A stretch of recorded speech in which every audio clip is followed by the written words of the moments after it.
హే, ఈ ఫోటోలో చూస్తున్న అమ్మాయికి కింద దవడ ఇంత ఉంటే బాగుందా లేకుంటే ఇంతే ఉంటే బాగుందా? ఖచ్చితంగా ఇలా ఉంటేనే బాగుంది కదా.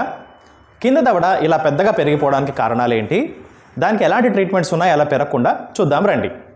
Viewers, I'm doctor Vivek Andanuru MDS, consultant endodontist and dental implantologist. మీ పిల్లల ముందు పళ్ళను ఎప్పుడైనా క్లోజ్గా గమనించారా? వాళ్ళు క్లోజ్ చేసినప్పుడు ముందు పళ్ళు ఎలాంటి కాంటాక్ట్లో ఉన్నాయో ఎప్పుడైనా గమనించండి. మనకు కింద పళ్ళు లోపలికి పై పళ్ళు బయటకు ఉంటే అది కరెక్ట్ అండ్ నార్మల్. ఒకవేళ కింద పళ్ళు బయటికి పై పళ్ళు లోపలికి ఉంటే మాత్రం వాళ్ళు ఫ్యూచర్లో టీత్ రిలేటెడ్ చాలా సమస్యలను ఎదుర్కోవాల్సి ఉంటుంది. ఈ కండిషన్నే యాంటీరియర్ క్రాస్ బైట్ అంటారు.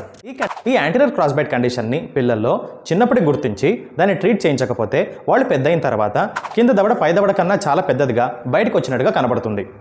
అలా ఉండడం వాళ్ళ ఫేషియల్ పర్సనాలిటీని చాలా బ్యాడ్గా ఇంపాక్ట్ చేస్తుంది. ఈ యాంటీరియర్ క్రాస్ బైట్ అనేటువంటి కండిషన్ని 5 to 10 years వయసు మధ్యలోనే గుర్తించి అప్లయన్స్ థెరపీ ద్వారా ట్రీట్ చేయించుకుంటే జా గ్రోత్ డిఫరెన్సెస్ వల్ల వచ్చేటువంటి డెంటల్ ప్రాబ్లమ్స్ని మీ పిల్లలు తప్పించుకున్న వాళ్ళు అవుతారు. ఒకవేళ మీ పిల్లల్లో కూడా ఇలాంటి సమస్య ఉందని మీకు అనుమానం ఉంటే వాళ్ళది ఒక ఫోటో తీసి మా 9581860260 అనే నెంబర్కి వాట్సాప్ చేయండి. ఎలాంటి అప్లయన్స్ థెరపీ మీకు సూట్ అవుతుంది అనేది మేము మీకు గైడ్ చేస్తాం. For more interesting smile updates, like, share and follow our channel. Signing off, your Dr. Vivek Kandanuru. Thank you.